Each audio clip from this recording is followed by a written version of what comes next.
Good afternoon, ladies and gentlemen. Welcome to the MVVP webinar, Employees Leaving. What about personal data? First of all, a few housekeeping rules. Please cut out your microphone to avoid background noise. If you will not do it, we will do it because it is important for us that you can follow this webinar without issues. Secondly, because of privacy reasons, this webinar is being recorded and will be placed on YouTube, where it will be accessible to the general public. If you have questions during this webinar, please use the chat function. We will interrupt if an answer to the question is useful. Otherwise, these questions will be dealt with at the end of the webinar, where you can also use your microphone to pose questions to the speaker. Let's have it now about the presenter for today, Laure Brocorens, which is a senior associate with MVVP, trilingual with mother tongue French, so very exemplary. She has an impressive curriculum vitae. After a JD with university, the Catholic University in Louvain-la-Neuve, where she had a cum laude, she was following a course with Fedragon, where she was trained on temporary work, and obtained at the VUB with Magna Laude a special LLM on labor law. She is, aside from her work experience, extensive work experience with MVVP, is she research assistant with the Catholic University of Leuven, La Vieille. And she is has published on this subject a book respecting GDPR in employment law with Antemis, and is a regular publisher of articles and presenter of seminars. Yeah, with regard to the subject, I think this is a very interesting theme that will be dealt with today, which will not only interest data protection officers, but also employers and HR professionals. HR departments deal with a lot of data, and a lot of that data is also sensitive data, sensible data. And the question that will be dealt with today is what happens to this data and the processing of this data once the employee has left employment. Laure, please. Thank you, Bruno, for this very nice introduction, and good afternoon, everybody. I'm very delighted to share this training with you and to discuss what to do indeed with the data of workers who have left your company. And we will have a particular focus on the mailbox management of those employee leaving. So as you see, just can we ask you to cut off your microphone? I will do it. Yeah, thank you. So as you see, the presentation will be divided into 4 main points today. We start with a brief and general introduction to the GDPR. This is followed by a more precise analysis of the conditions and limits to data processing. Thirdly, we will look at the specific situation of an employee who is going to leave or has left the company. And finally, we will end with a conclusion that will answer the main questions raised during this training course. As Bruno just said, if you have questions, please ask them via the chat box. We will try to answer them, and if not, you always can ask question at the Q&A time provided at the end of this training course. So today we will have it discuss about John. John was a marketing manager at Get Connected to Future, and he was a marketing manager for 9 years. In January 2023, he has been dismissed. So of course, Get Connected to Future has consequently numerous questions relating to John's personal data. What must the employer, the ex-employer, do with the personal data of John? Can John ask to have access to all his personal data? What about John's professional mailbox, all the photos that the company has about John, his phone number, his laptop, social networks, etc., etc. And how can the ex-employer Get Connected to Future communicate to third parties about John's leaving? So, first of all, introductions. What is the GDPR? The GDPR is a European legislation enacted in 2016, but the GDPR is nothing new. Personal data are indeed protected from decades now, but the regulation of 2016 is important because it modernizes the old regulation of 1995 and extends the right of the data subject. The data subject is the natural person and only the natural person, not a legal person, whom personal data are processed. In our example, John is the data subject. The main purpose of the GDPR is the protection of a fundamental right, namely the fundamental right to the protection of personal data. And this fundamental right is set out in Article 8 of the Charter on Fundamental Rights of the European Union. The overall idea of the GDPR is that the natural person must have control over his or her personal data. And as I said, we only speak about natural person. Legal person are not protected, are not concerned by the GDPR and have no rights under the GDPR. They have some obligations, but no rights. Starting from this point, the control over personal data, the GDPR establishes a set of rules on how to use personal data. Besides, the GDPR strengthens and extends the rights of the data subjects so that the obligation on the controller are reinforced. And the controller is a person, legal or natural person, who processed personal data. In our case, Get Connected to Future, the ex-employer of John. Those obligations on the controller are particularly reflected in the processing principles set out by the GDPR, and we will discuss those principles in a few minutes. Of course, in an employment relationship, an employer, which will be considered as being a controller, will process a large amount of personal data, general data as well as special categories of data. To think about is the name, the surname, phone number, the mail address, social security number, civil status, family situation, health information, union membership, CV, reviews, etc., etc. So the question is, what is the lawfulness for data processing by the employer? We will see that the GDPR foresees several bases of lawfulness. However, in an employment relationship, the employer will mostly invoke the necessity to fulfill a contractual or a legal obligation, as well as his legitimate interest to process data. Very important to note is that in an employment relationship, unless exceptions that must be strictly interpreted, the consent of an employee will not be a lawful basis for processing.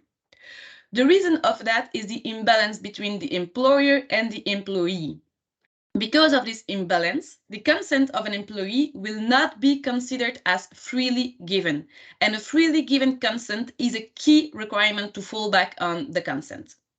Of course, we will analyze those concepts during this training course. So some essential definitions to ensure that we all speak the same language. Personal data concerns any information of an identified or identifiable natural person. A person is identifiable when directly or indirectly he or she can be identified by one or more identifiers, such as a name, classic example, but also an identification number, social security number, or genetic factors, location data, etc., etc. Processing covers an operation or a set of operations on personal data. For example, if you download a CV from a website, then you process personal data. If you ask an IT service provider to intervene on the mailbox or on the platform used by an employee, even without reading the mails or even without reading the content of the files of the employee, you will process data. The same when you use badges to access the building. You process personal data. In all those cases, the GDPR must be complied with. In other words, as an employer, you are processing personal data at a large scale and nearly every single day. The controller is a natural or a legal person. We already said that an employer is a controller, and the reason of that is that the employer determines the purpose, that is the why, and the means, that is the how, of the processing. Every person who defines those two elements, so the why of the processing and the how of the processing, will be considered as being a controller and thus accountable for the processing of data. In our example, of course, get connected to future, the ex-employer is the controller. Here I emphasize three basic rules which are essential safeguards and which must always be think about when you are using personal data. The first basic rule is that all processing must have a basis of lawfulness. And the basis of lawfulness are listed in the GDPR, more specifically in Article 6 of the GDPR. Some example, the consent, the execution of a legal obligation, the conclusion of a contract, the protection of a vital interest, etc. There is no hierarchy in the list. The first base is as valid as the last one. As a matter of fact, it is prohibited to process any data if you cannot link the action, the processing, to a legal basis. And it is very important to identify the right legal basis because each of these legal bases has its own conditions of application, but above all, its own consequences on the rights of the data subject. For example, consent and legitimate interest. They respond to very different conditions. The consent must meet the requirement of its definition. That is, a consent is freely given, informed, and expressed in an unambiguous way that indicates the data subject's agreement to processing his or her data. If consent, the legitimate interest must pass through the triple test of legitimacy, necessity, and balancing. We are not speaking about a freely given, informed, and unambiguous consent in case of legitimate interest. But in case of consent, the consent of the data subject can be withdrawn at any time, which is not the case if the basis invoked is legitimate interest. So it is very important for the controller to identify the right legal basis. The second rule is that the controller is obliged to comply with the GDPR. This affirmation seems to be a truism, but it is very important to stress it out. Why? Because for several years now, the authorities have been imposing more and more sanctions for breaches of the GDPR.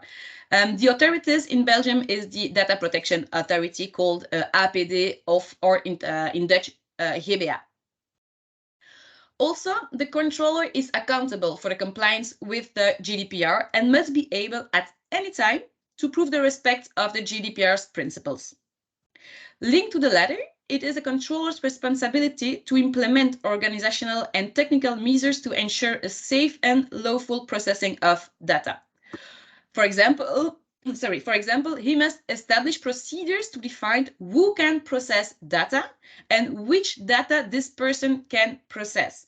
He must establish procedures to define how to deal with the withdrawal of a consent, how to deal with a request to access personal data. The controller must also define the technical measures to ensure that only authorized persons have access to personal data. He has to define measures to minimize all risk of leakage. And all this must be clearly defined and fixed by the controller before processing data. The third basic rule is that data can only be processed if processing is strictly and objectively necessary. As soon as a purpose can be reached by less intrusive measures, for example, without the processing of data, then data processing will be considered as illegal, unlawful. A classic example of that is the access to the building with a badge. The question is, it is really necessary for your company to only to use the badge to access the building, or can you use, for example, a simply physical key? If it is absolutely necessary, for example, for security measures to only access with a badge, what do you really need as data to be linked to the badge? For example, is it sufficient that an employee is given a number and that this number is linked to the badge, so that no other data are processed, for example, the email address or the name, but only the number? If that's enough, there is no reason for the company to process other data than this only number. But it can happen that because of security measures, you must know the employee by a number, but you also must know his function in the company. Then it can be justified to process both data, the name or the number of the employee, as well as his function within the company. So the question that you always must ask to yourself is the processing strictly and objectively necessary to achieve the purpose? And is there a less intrusive way to achieve the purpose? If the question to the last question is positive, you must choose the less intrusive way to act. So which are those principles laid down in the GDPR? We have 5 categories of principles, and you see them listed here. Having regard to the time available, we only will discuss the principles of lawfulness, data minimization, and storage limitation. First of all, the principle of lawfulness. We already have discussed it briefly. Article 5.1a states that personal data shall be processed lawfully, fairly, and in a transparent manner in relation to the data subject. Grounds for lawful processing are listed in Article 6. Those are the consent, a contract, a legal obligation, the protection of a vital interest, the performance of a task of public interest, or the exercise of public authority, as well as a legitimate interest of the controller. We will discuss this legal grounds now. So about the consent, as I said, the consent cannot be used in an employment relationship unless the controller, thus the employer, prove that it is satisfied to all the conditions of a lawful consent, among which, and I repeat, a freely given consent. To do so, the employer must essentially prove that a consent or lack of consent has no consequences of any kind, directly or indirectly, for the worker. Example of a potentially accepted consent is taking photos of an employee at the company's event, for example, or the use of a badge to access the building, provided that in case of refusal, the employee can access the building by other means. Regarding the contract, this concerns both the execution of the contract as such and the pre-contractual measures necessary for the conclusion of the contract, such as, for example, the data collected during a recruitment phase and for the drafting of an employment contract. Of course, it is required that the data subject is party to the contract or upcoming contract and that the contract is valid. The legal obligation is probably the easiest legal basis to invoke by the controller as it requires almost no justification from the controller. However, the legislation must meet certain conditions that we will not discuss today. It is quite technically and not regarding our training course. And beside those conditions of the legislation, the legal obligation must rest on the controller, not on the data subject. But in case of the legislation exists and that the obligation rests on the controller, then the controller can invoke the legal basis and does not have to prove further conditions. Finally, the legitimate interest. This is a legal basis. This legal basis calls from some observation. Just to be precise, we will not discuss the vital interest and the public interest because these legal bases are the least applied in the case of an employment relationship. So, about the legitimate interest. First of all, it's important to note that the interest must be legitimate.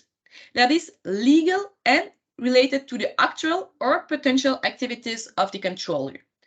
Secondly, the legitimate interest is opposed to the fundamental rights and freedoms of the data subject. If those rights and freedoms prevail, then the controller cannot process a data based on his or her legitimate interest. We will come back to this second conditions. For this reason, before every processing of data on the ground of legitimate interest, a controller must apply what is said the triple test. The triple test is, first, is the interest legitimate, the legitimacy test. Second, is the processing necessary, the necessity test.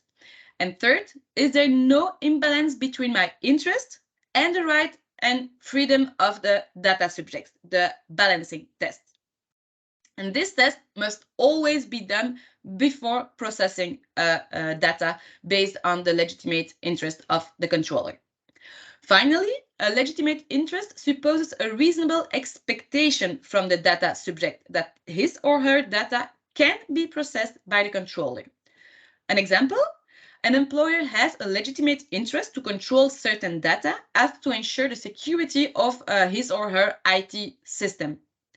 If the employer has explained, for example, by a privacy policy, that electronic communications or use of the internet can be controlled in order to achieve this purpose of controlling the security of the IT system, then the employee can reasonably expect that his or her professional mailbox, for example, will be controlled from time to time. However, the employee will not reasonably expect that the employer exercises a permanent control on the mailbox, nor that the employer access private emails or private conversation on social medias, for example. The second principle we discussed today is the principle of data minimization. I will be quite brief since it is not very complicated to understand. This principle requires that the controller can only process the data that is strictly necessary and not one more. We can make the link here with the third basic rule stated on slide 6 a few minutes ago. Each data processed by controller must be strictly and objectively necessary to achieve the intended purpose. If it is not strictly and objectively necessary, then there is no ground to process the data. So the third and last principle discussed here is the principle of storage limitation, a very important one with regard to the problem of managing the data of an employee who have left the company. Article 5.1e of the GDPR states, Personal data should be kept in a form which permits identification of a data subject for no longer than is necessary for the purpose for which the personal data are processed. Personal data may be stored for longer periods insofar as the personal data will be processed solely for achieving purposes in the public interest, scientific or historical researches, or statistical purposes.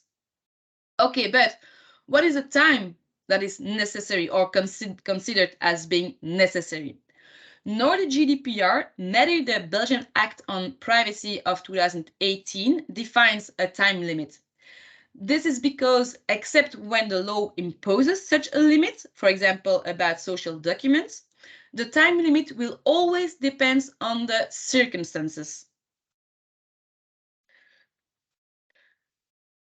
With regard to the question of how long it is necessary, we often speak about the life cycle of personal data. The first stage of this cycle is the active conservation of data. The use of data is then necessary to achieve the purpose. Example, I need your CV as to analyze if you can be the candidate we are looking for. It's actively necessary to achieve the purpose, which is engage the right candidate for a function. The second period is the intermediary period. As such, the data is not necessary anymore because the purpose has been reached, but the storage of the data remains useful and the controller can justify, for example, based on its legitimate interest, the retention of data. If we take the example of the CV, as an HR, I realized after I have read your CV that you do not have the experience required. So I don't need your CV anymore because your application is not retained. However, the CV is quite interesting for the company, and the company is really regularly looking to such a profile, looking for such a profile. Okay, I will keep your CV in my database, my HR database, because it can be interesting in the future. But the retention of your CV can only be done for a limited period, a limited time period. In the practice, the retention of CV is considered to be lawful for a period of 2 years, not more. Another example can be the social documents. For example, a salary slip. As such, that's not needed to retain the salary slips once the salary has been paid. But the law imposes to keep a copy of those social documents for several years after termination of an employment contract. In both of my examples, there are two grounds, legitimate interest and legal obligation, that justifies that even though the retention or the data is not needed anymore, you can, as a controller, retain those data. The third part of the life cycle concerns the filing, but companies and HR management are less concerned by this third cycle. Okay, so we discussed some key concepts and essential principles of the GDPR. Let's now focus on the rights of the data subject. I will not explain all those rights because we don't have enough time for it. But of course, if you have questions, do not hesitate to ask. As I said, the GDPR has improved the rights of the data subject with the requirement that each person has control over their own data as guiding principle. And to do so, one of the first essential rights is the right to transparency. The right to transparency is closely linked to the right to information that we will discuss in a few minutes. So transparency means that information on the processing of data is accessible to the data subjects, and this right of transparency requires a clear, concise, transparent, intelligible communication to the data subject. Remember, it is a responsibility of the controller, firstly, to process the data in accordance with the principles set out above. So the 5 categories of principles we have discussed. And secondly, it is a responsibility of the controller to allow any data subject to exercise his or her rights. So it's the employer's task to ensure a transparent communication on data processing to all the employees.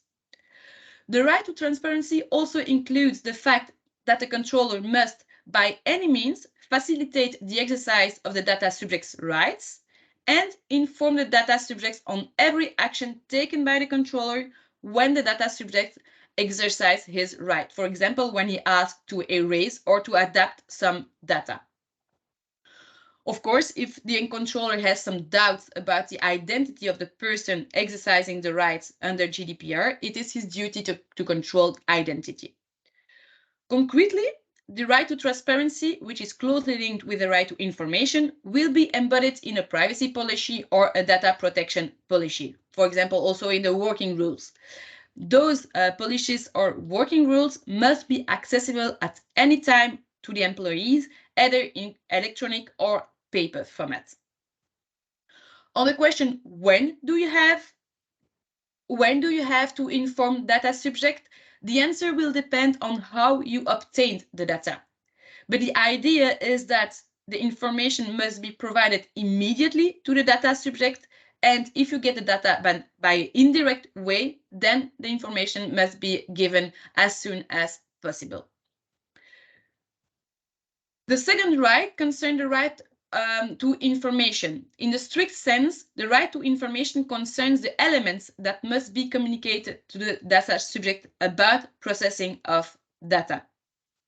Article 13 and 14 give the list of all the information that must be transferred to the data subjects.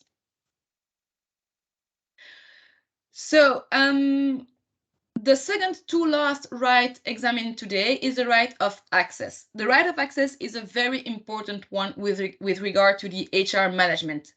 Why? Because it could be a dangerous Pandora box when, for example, the termination of a contract does not go very well. The first aspect of the right of access is to inform a data subject whether or not his or her data are processed. If data are processed, then the data subject has a right to access this data. So the second aspect of the right of access is the right of information, of course. The data subject must receive concrete and up-to-date information about purposes of processing, categories of personal data being processed, the recipients, period of storage, etc., etc. The third aspect of the right to access is the right to obtain a copy of the personal data, and that is generally the right exercised by former employees. The right to obtain copy of processed data must be understood in its broadest sense. It concerns all his or her HR files containing CV, contact details, review, etc., as well as the log ITs, copies of the emails, and all other documents on the platform used by the employee, the former employee. Note that the controller has no obligation, and sometimes not even the right, to send the original document or file. Indeed, it is very likely that a document also contains information about other people. For example, the manager that has reviewed the employee. The appraisal form, for example, contains the data of the employee concerned by the review, but also the reference to others employee. And copy of the letter, so reference to other employees, copy of the letter cannot be sent to the data subject since it does not concern the data subject. However, the mere fact that the document contains the personal data of other persons does not justify not sending a copy to the data subject who exercised his right to obtain a copy of his data. It is indeed the duty of the controller to make any data that does not strictly concern the data subjects, to make this data unreadable, and after that to send a copy of the personal data to the data subject who exercises his right. And this is a point of view of the Belgian Supervisory Authority, the DPA. And this point of view is followed by the DPA to the letter, and this is followed to the letter in all procedures concerning a request for access. And here I sum up, a decision of February 2021 of the DPA. As said by the DPA, the access to personal data is the gateway to the exercise of the other rights that the GDPR confers to a data subject. And among the other rights, we have the right to rectification, the right to erasure, and the right to objection or opposition. Consequently, the importance of the effective possibility exercising the right of access is constantly recalled and stressed by the various supervisory authorities across Europe.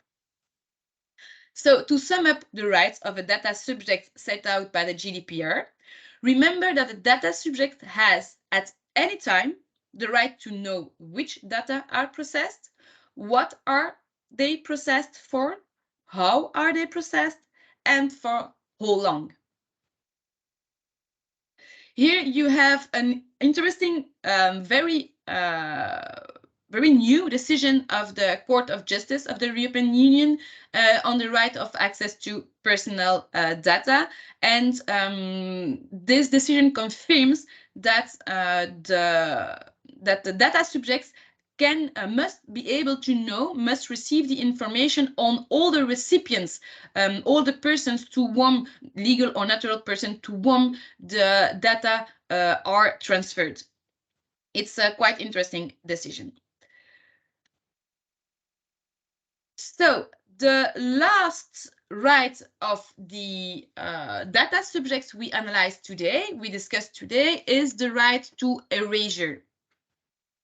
Given we already explained about the GDPR and the main idea that a natural person must have control over his or her data, you will understand the significance of the right to erasure.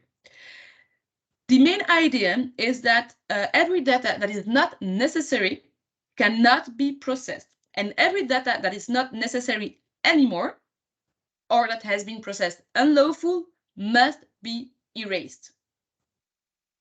And the controller must do so by his own action, or it can be asked by the data subject to do so. So the data subject can ask the controller to erase his own data. If erasure is asked by the data subject, the controller must act without undue delay, unless exceptions. So the rule is, once you have a request to erasure, you must erase. But you can have some exceptions to that rule.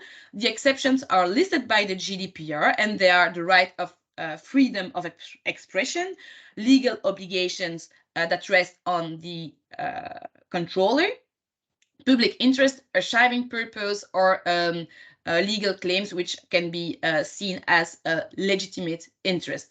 So if you can justify the retention of data that the data subject asked to erase on one of those grounds, then you don't have to erase those data. But remember that you, as a controller, are accountable for the compliance with the GDPR, and you must at any time be able to prove this ground of retention you invoked for the retention of data, personal data.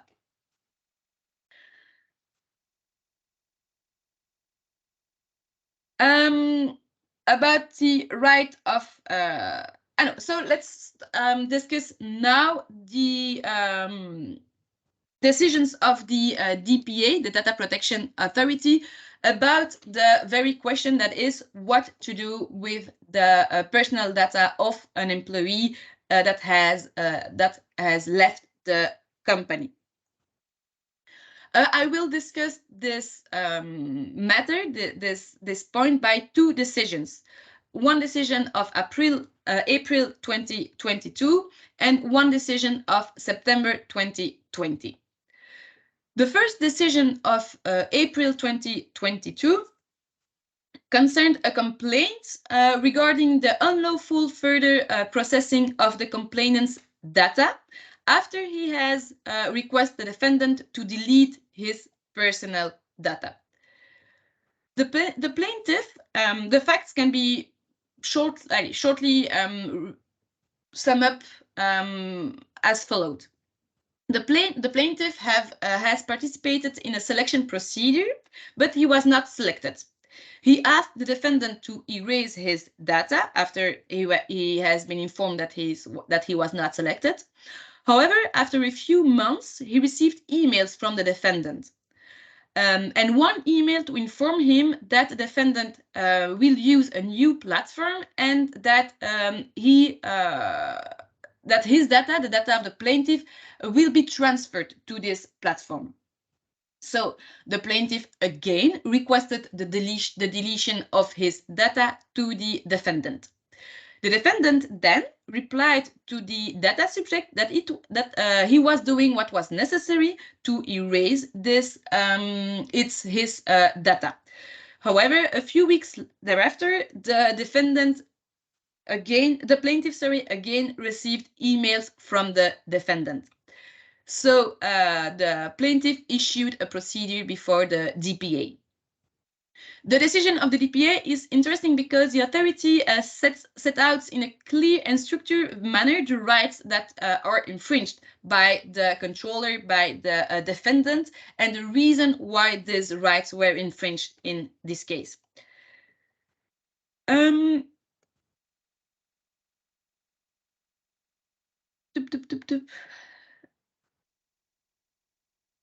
So, first of all, the first question that is asked by the DPA is the question. No, I'm not. Oh, sorry, I'm confusing two decisions. So let's talk about the decision of April 2022. So yes.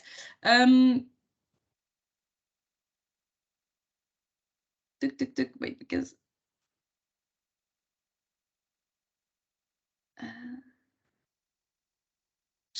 just a second, I need to find it back.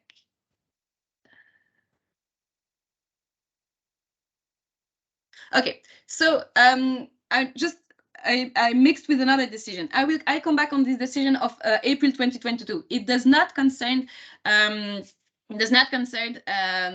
person who applied for a job. It concerns an ex-employee who has the role of general manager of a company, and he was also a shareholder of this company. And he was a shareholder and an employee of this company for several years, but in 2019, the employment contract took an end, and there was a dispute around about the share agreements that was concluded a few months earlier. So at the time, the ex-employer of the general manager who has been dismissed, he wanted to have access to the mailbox and to the laptop of the former employee. The former employee said that he had erased all his personal information from the laptop before leaving the company. But the ex-employer said that this was not true, and that the employee also erased, or at least copy, some professional information on the laptop. Then the controller, so the ex-employer, informed the ex-employee that he will ask an IT service provider to retrieve all the data on the laptop, as well as retrieve all the mail in the mailbox of the ex-employee. When he did so, when he informed the employee about this, about his intention, the employee asked him explicitly to do nothing about his personal data, to not process any data concerning the ex-employee, the ex-general manager, and the ex-general manager asked to have access to all of his personal data. In this decision, so parties were discussing about what can be done, what cannot be done. The controller, so the ex-employee, refuses to give access to the data of the employee. He refuses to also to send a copy of all the data of the former employee, etc. And then the employee issued a procedure before the DPA, before the Data Protection Authority. Important to note in this case is that, as I said, there was also a dispute about share agreements. And this dispute was then initiated by the plaintiff also before the civil tribunal. So there were two procedures pending before the authorities. First of all, the court asked the question whether the retrieval of data on a laptop by a third person was or was not data processing, and if just the analyze of emails without reading the email, but just the analyze, is it professional or private? Is that data processing or not? Of course, both of those action, retrieval of data and analyze of email, constitute data processing. That is not a surprise of the authority. And the authority also recalls a very case law that is followed by the DPA, but also by all the courts, that a difference must be made between private mailbox and professional mailbox. The controller, the employer, has no right to access private emails or to access private files on a professional, on a work computer. And he has no right to consult or to access those emails, even if the use of communication tools were prohibited for private purpose. So even if the internet policy, or even a private policy, or the, I don't know whether, or other policy or regulation within the company says there is no right at all to use company tools to for private reasons, but that the employee do use this communication tool for private purposes, the employer cannot consult private emails, private files. Of course, there are some exceptions possible to the prohibition, and one of the exceptions is the but existing or potential trial, the legal defense of the controller. But at any case, even if the processing of private information can be justified, the data subject must be informed in advance of the intention of the controller, the ex-employer, to process those data. He must be informed about the purpose, the basis for lawfulness, the retention period, all his rights, etc., etc. So once this first question has been answered by the DPA, the DPA was further examining further the question of the legitimate interest. And there it's very interesting because the DPA in this decision is very scholar about the analysis of the notion, the concept of legitimate interest. And the court will apply this triple test I discussed about a few minutes ago. This triple test is the legitimacy purpose, and the court explained that the legitimacy purpose is the question whether the reason, the purpose of the followed by the controller is legitimate. Is it legal, and is it linked to the actual or potential activities of the controller? The second test, the necessity test, is a question whether or not the data that will be processed or that have been processed is strictly and objectively needed to achieve the purpose. And the last test, the balancing test, is the question whether the legitimate interest prevails on the fundamental rights and freedom of the data subjects, or do the rights and freedoms prevail on the legitimate interest. And the court recalls that the controller, and not the data subject, but only the controller, must prove that he applied this test before processing any data, and therefore the controller must be able to give tangible proof. He must be able to give documentation about the test he made.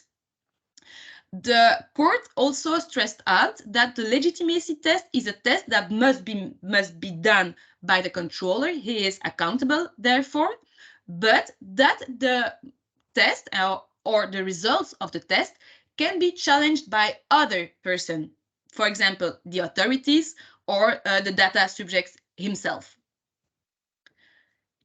So the third important point of these decisions is the notion of legal defense. As I said, the legal defense can constitute a legitimate interest for the controller to say to say that he has a right and an interest to retain and to control some data, and this interest can be a trial, current trial, or a future trial.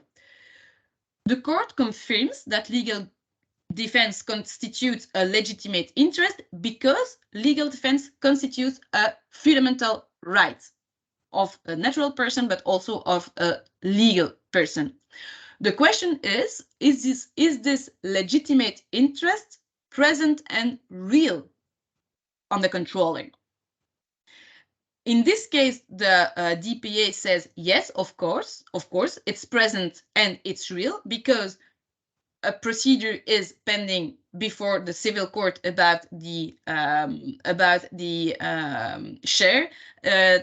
transfer of share agreements, and it's real because there is now a procedure, and it's possible that there will be other procedure regarding the employment contract, but also regarding the transfer of share agreement. The second test, is it necessary? Does the controller need to have access to the mailbox and to have access to the files on the laptop of the former employee? They're very, very interesting. The authority says that a difference must be made in time. And I explain further. All the disputes of the parties was about the responsibility of the administrator. And the question, and in the law is foresees, it's foresees that the responsibility of an administrator, the civil responsibility of course, lasts for 5 years. Based on that, the authority says that all the data that dates from the date of termination of contract back to 5 years, so date of the end of the employment contract min 5 years, all this data can be necessary to in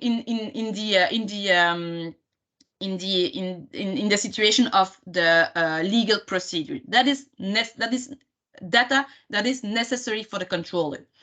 But all the data that are older than this period of 5 years cannot be seen as necessary. This is too old.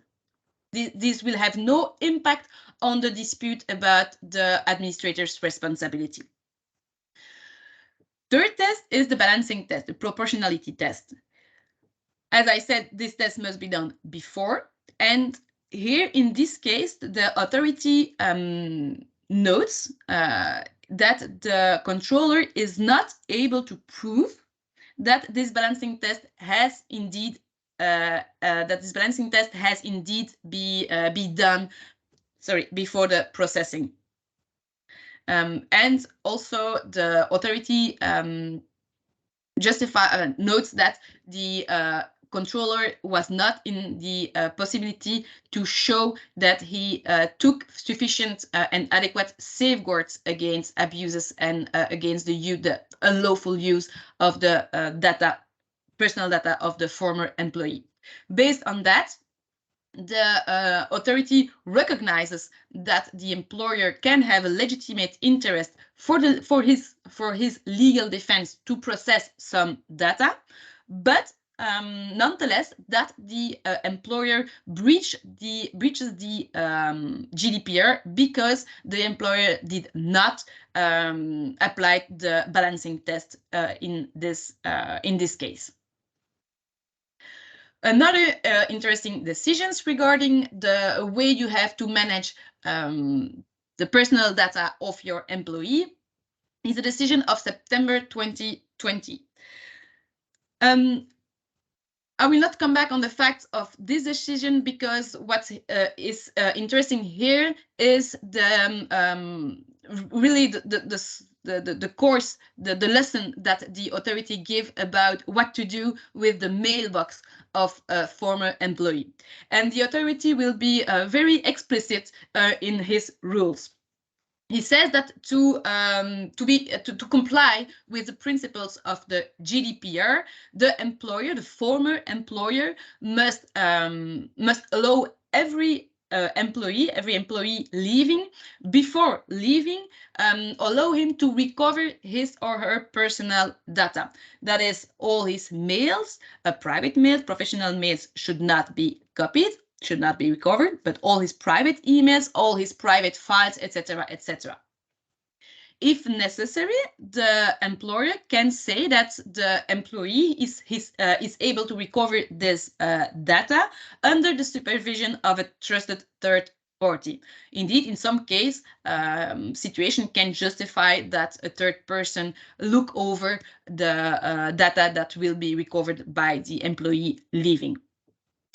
Second rule, the employer must inform the email holder, that is the ex-employee, that his mailbox will be blocked and that an automatic message will be sent. This automatic message will inform third parties that the employee is not longer working for the company.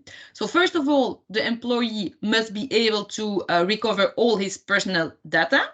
Secondly, the employer must inform the employee that his mailbox will be blocked and that an automatic message will be sent. Thirdly, the employer must block the mailbox at the latest when the employee has left the company, and certainly not later.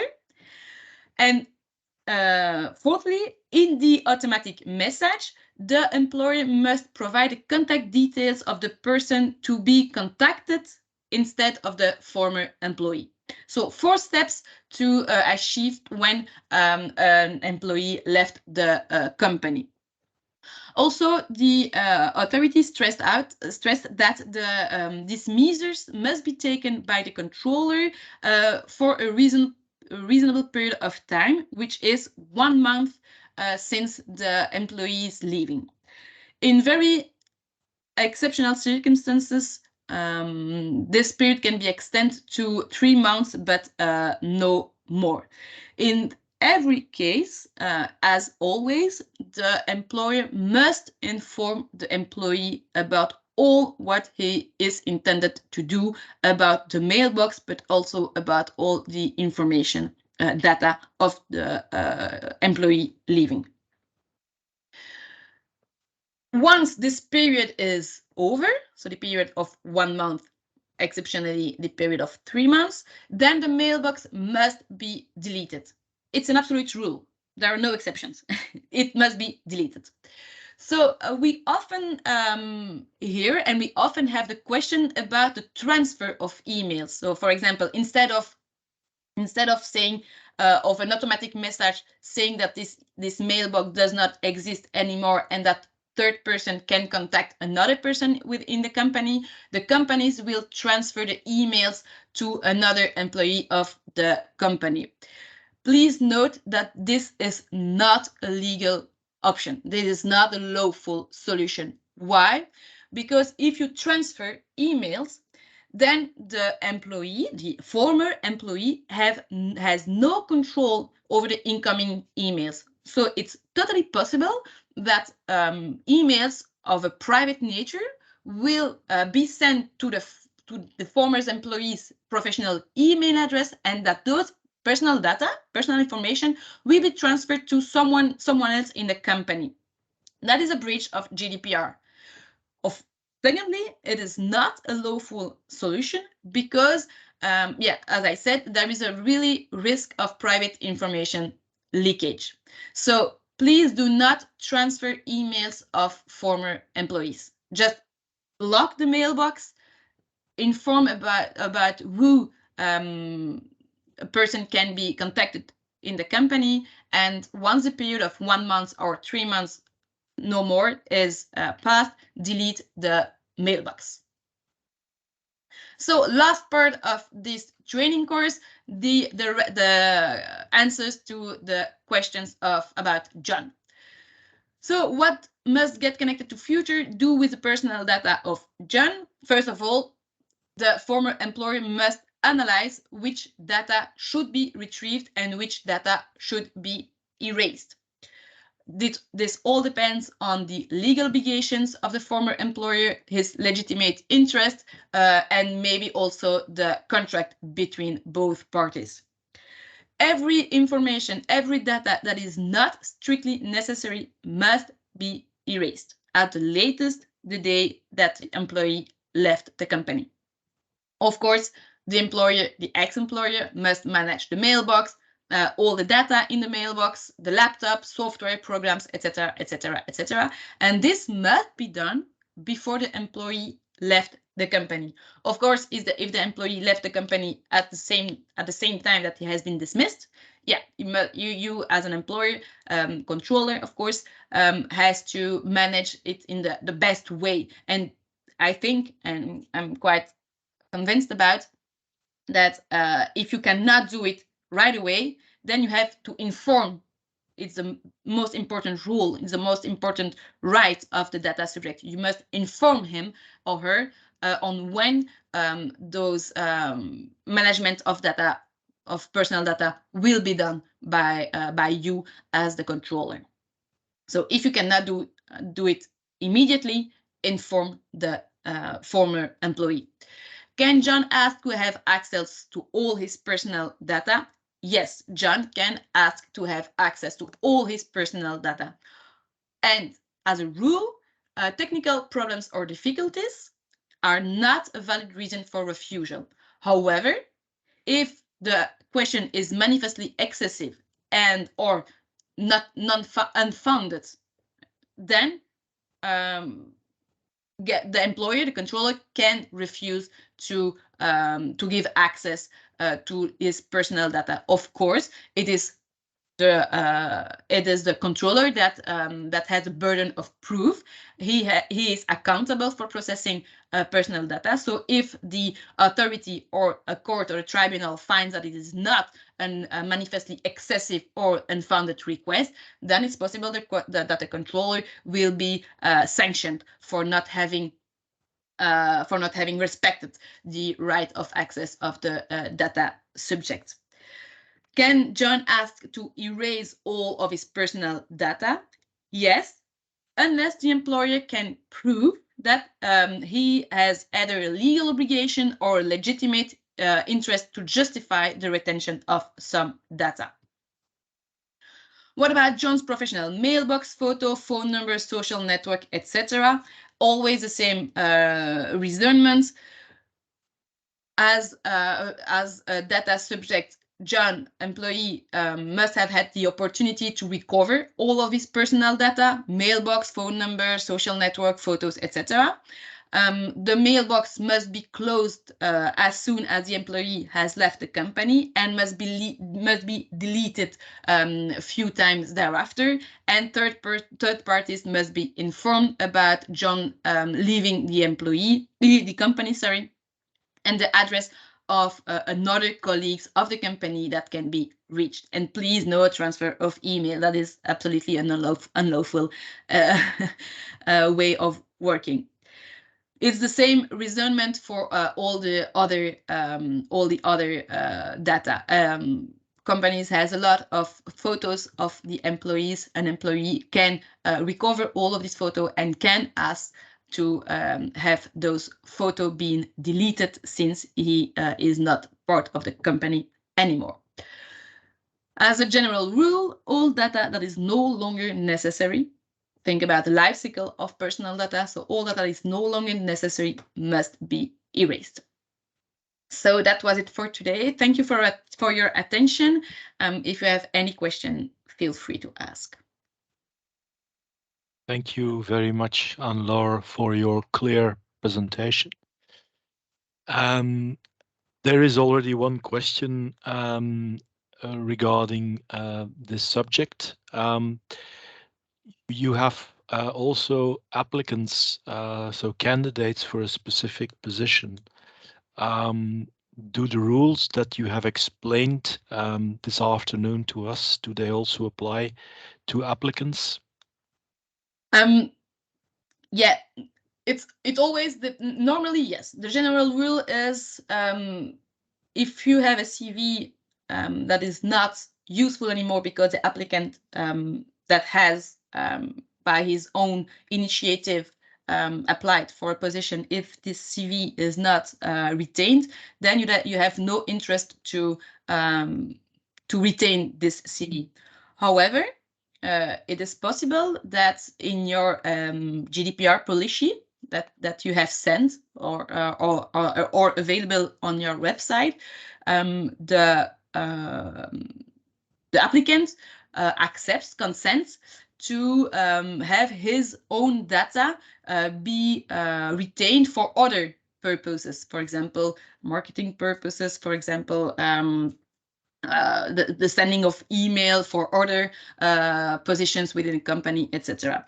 So if that happens, you can rely on the consent of the applicant to have his personal data being processed. That said, even if the data subject has consent to has his information, his data used for other purposes, the authorities are quite strict in the appreciation of the time limit that a controller can justify to retain this personal data. And this time limit of 2 years I spoke about a few minutes ago, in my interpretation, applies also if an applicant voluntarily send his email to a HR department for a specific function. Okay. Any other burning questions? Yeah, can we have the presentation sent to us? Yeah, of course. I just have to change the age of John because that's not right written, but we will send the presentation. Thank you. Any further questions? 1, 2, 3. Okay. Then we will close this session. Thank you very much for your attention, and we look forward to see you at other future webinars that we will certainly continue to give as a labor department within MVVP attorneys. Have a good day and a fantastic weekend. Bye. Cheers. Bye. Bye. See you. Bye. Bye-bye.